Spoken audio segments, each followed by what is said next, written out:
Hi friends, this is Pastor Harley with the Broadway Church. I want to read to you from the book of Nehemiah, chapter 1, verse 11.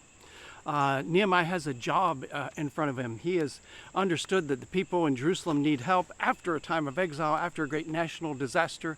They had been going back, rebuilding the land, setting up the temple, but the place is in a sorry state, and Nehemiah is going to go ask the king. And you didn't just go ask the king for stuff. It was a fateful thing to ask the king. He was going to go ask the king for the favor to go and to help. And so verse 11 says, O Lord, let your ear be attentive to the prayer of your servant, and to the prayer of your servants who delight to fear your name. And give success to your servant today, and grant him mercy in the sight of this man. Now I was cupbearer to the king. Now notice I said that Nehemiah had a great job to go and ask a king for some help, to move an empire, to talk to the very top person and sway his point of view. But the first thing Nehemiah does is prayer.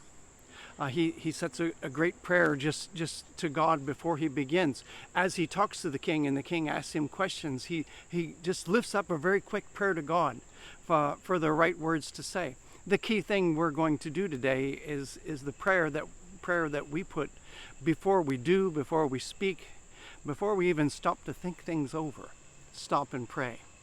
And Nehemiah also, as something else in there, he says, and I was cupbearer to the king. He had a position that gave him what we would call in this world connection.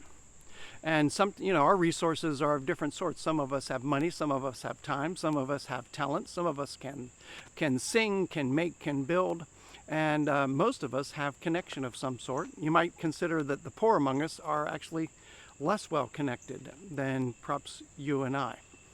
Jeremiah used his connection for the cause of God, because God puts these tools in your hands so that you will use them. So use them in prayer. Use them with a prayer of blessing, that God would guide your efforts. And be blessed today. Amen.